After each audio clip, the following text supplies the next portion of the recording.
Всем здравствуйте. Сегодня я хочу сделать небольшой обзор на интервью Владимира Зеленского для Натальи Мосейчук. Просто объяснить свою позицию без эмоций на некоторые его тезисы. Я вас мучить не буду. Вообще интервью очень тяжелое к разбору, когда человек не отвечает ни на один вопрос конкретно, а все время надо, но не надо, можно, но нельзя. Это очень тяжело и монтировать, и как-то разбирать, поэтому я просто коротко о самом главном и без эмоций. Законодавству і законодавцю України буде запропоновано мої пропозиції щодо прирівняння корупції до державної зради на військовий час. А вже ж, я розумію, що така зброя не може діяти постійно в суспільстві, але на військовий час, я думаю, це допоможе. Это Зеленский пригрозил, на вопрос Мосейчук про коррупцию, что планируется, что вы такой жесткий становитесь, судя по всей информации. Он говорит, да, мы сейчас приравниваем коррупцию к госизмене. Сразу после интервью в прессе вышла информация, которая на самом деле объясняет, что он имел в виду. Значит, просто-напросто теперь не НАБУ будет заниматься, а и СБУ делами, которые, насколько я понял, от 24 миллионов гривен ущерба. Это будет делать СБУ. Почему? Потому что СБУ полностью ручная подконтрольная офису президента структура, потому что есть такой деятель, как Олег Татаров, и НАБУ теперь будет во многих случаях стоять в стороне. НАБУ это, как говорят, американцы, как мы все знаем. Но остальное додумайте сами, почему так сделали і яка буде боротьба. Але як ви особисто дивилися на відео, коли депутатка «Слуг народу» викидала гроші за паркан? Не дивився, скажу відверто, знав про це.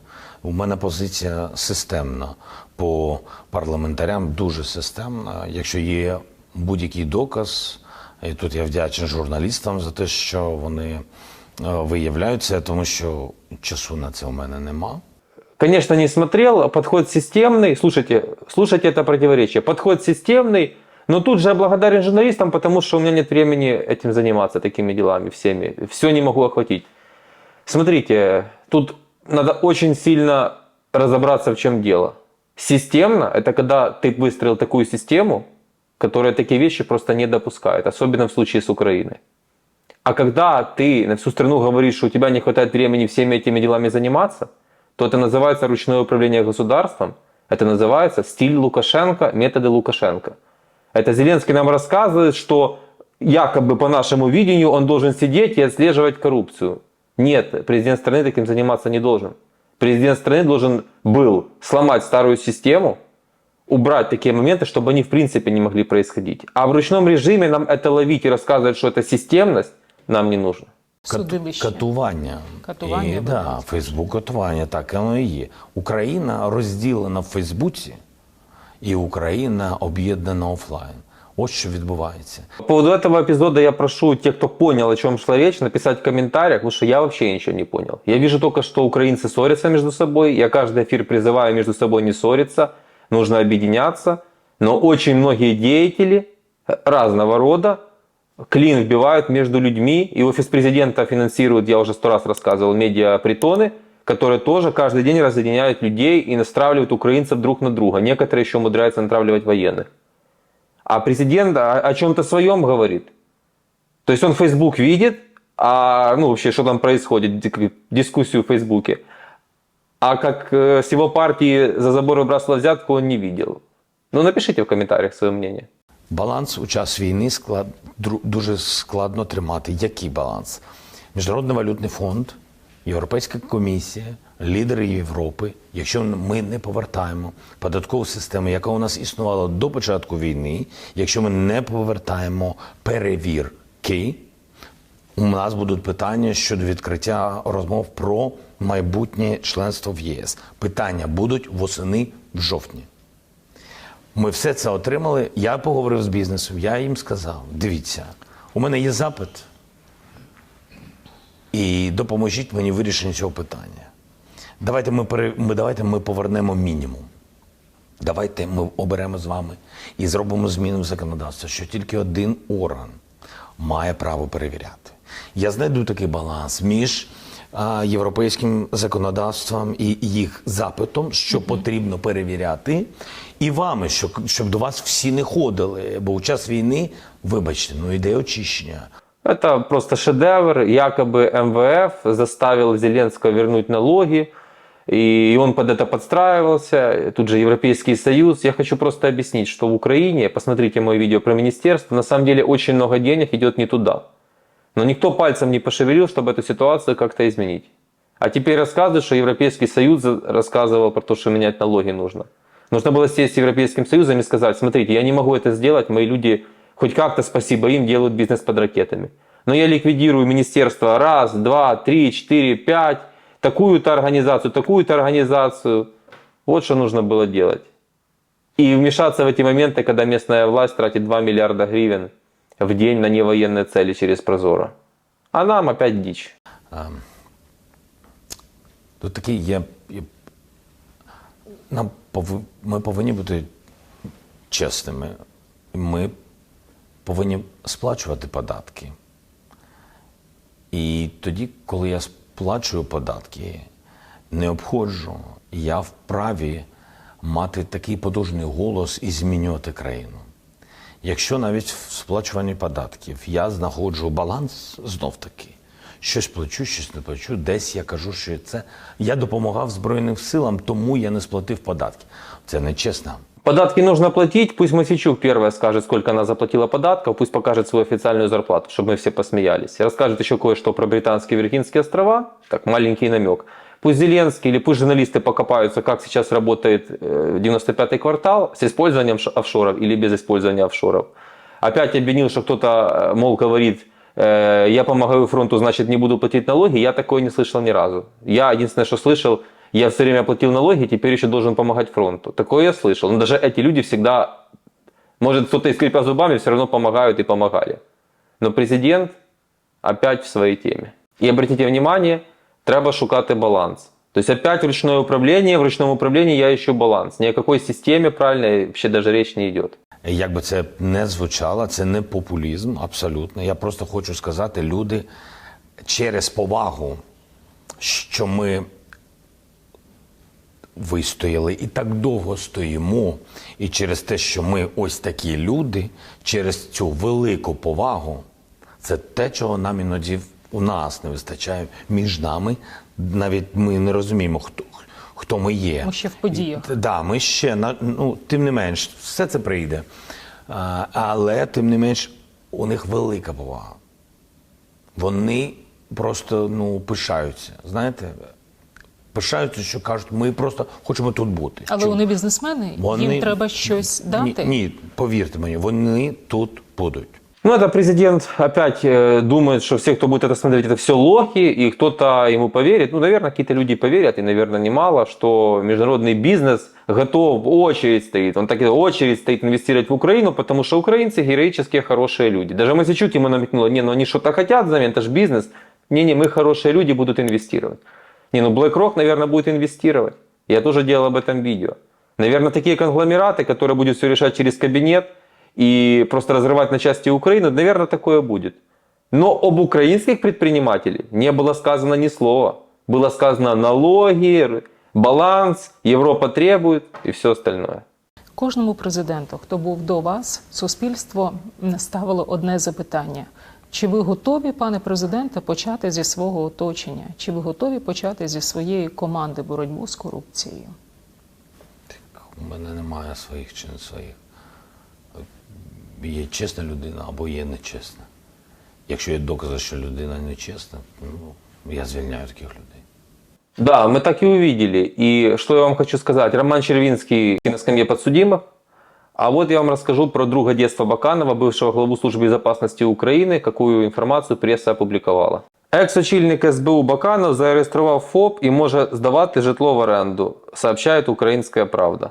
Это вот так, у президента ко всем одинаковое отношение, и в конце он честно сказал: я звільняю.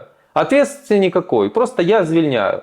Проворовался человек во время войны, ближайший, высочайшая должность, я просто звільняю. В принципе, все честно. Но сейчас, если кто-то из просто людей, которые не у власти, ящик чего-то в магазине украдет, он пойдет в тюрьму. Вот такое государство построил Зеленский. Моя відповідь дуже проста.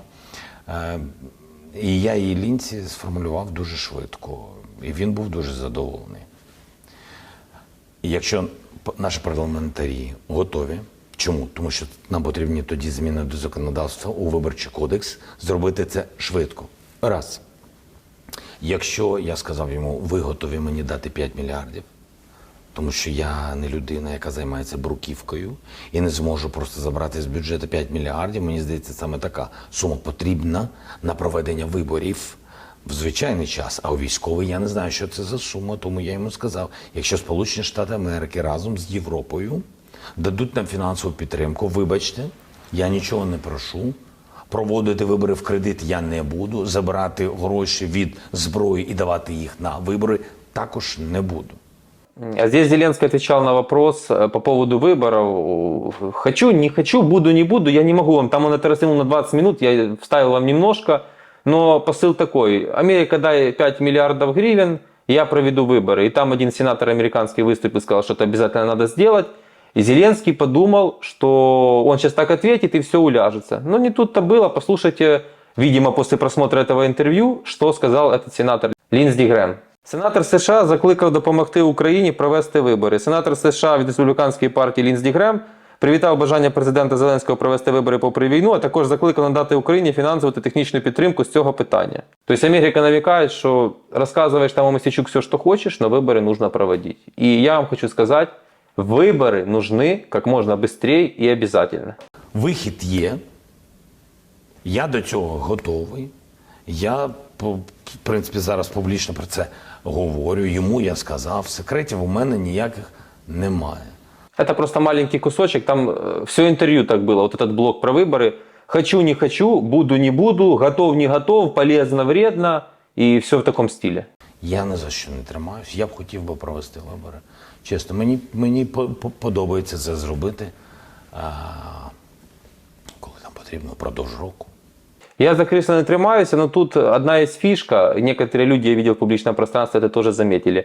Понятно, список вопросов на это интервью был подан заранее, заготовлены были ответы, согласовано, все это ясно. Но Мосійчук не задала вопрос, а вы вообще будете баллотироваться или нет. И пусть бы Зеленский сказал, выборы будут, я баллотироваться буду. Или выборов не будет, я баллотироваться не буду.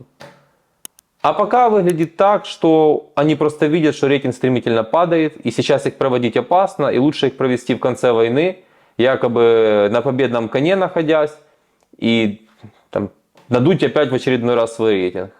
Но думаю, сейчас с этим будут большие проблемы. Україні треба подорослішати і знати, що в той чи інший момент Україна може бути сама, в той чи інший момент України може якийсь партнер відколотися через якісь внутрішні процеси, або через політику внутрішню, або навіть через вибори.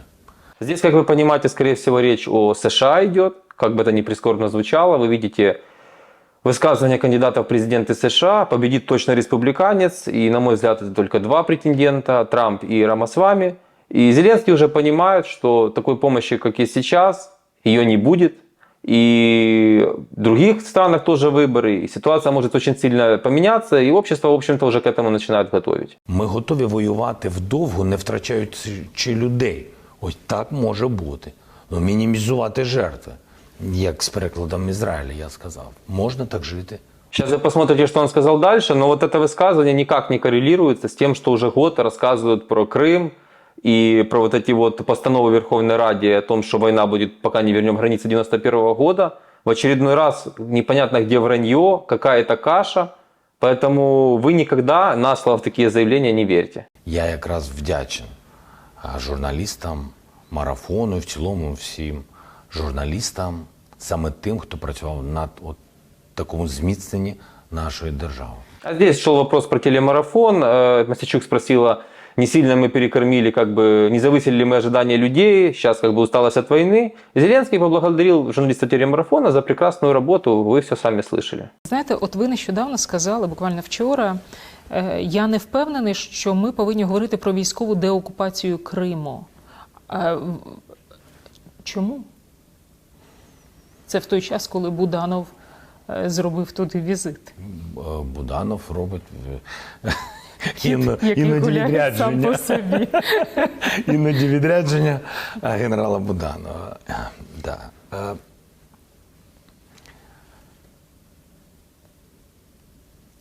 Менше жертв, якщо ми будемо на адміністративних чи умовних кордонах з Кримом. І я вважаю, що можна політично дотиснути демілітаризацію Росії на території українського Криму. Ну и финал по поводу деоккупации Крыма. Значит, уже возможно, оказывается, демилитаризация не военным путем, а политическая Крыма. И, как видите, я надеюсь, общество уже начинают приводить в чувство и более-менее готовить к реальным вещам. Без сказок, без шапкозакидательства, более-менее реалистично смотреть на мир. Ну, в принципе, такой подход я поддерживаю, но мы же помним, что говорилось нам буквально месяц назад. Вот такие вот дела. Я надеюсь, я коротко очень передал вам содержание этого интервью и свой взгляд тезисно на некоторые вещи. А теперь послушайте тоже очень коротко, что Зеленский написал у себя в Инстаграм по итогам этого интерв'ю. Пріоритет номер 1 – закінчення війни перемогою, перемогою з унеможливленням повернення війни. Це непросто. Це залежить не лише від потужності армії, а й від безпекової інфраструктури та суспільства. На першому місці від народу. Потрібно, щоб народ залишився в єдності. Далі я читати не буду. Опять все сводится к народу, залишився в єдності. То есть мы будем творить все, что мы хотим, а вы, пожалуйста, залишайтесь в єдності. Вопросов не задавайте, Данилов будет называть медиа коллаборантами. И всегда виноваты кто? Люди. В шоколаде кто? Верхушка власти. Они сегодня могут говорить одно, завтра они могут говорить другое, и уже говорят совершенно другое. Но в итоге всегда все претензии будут к нам.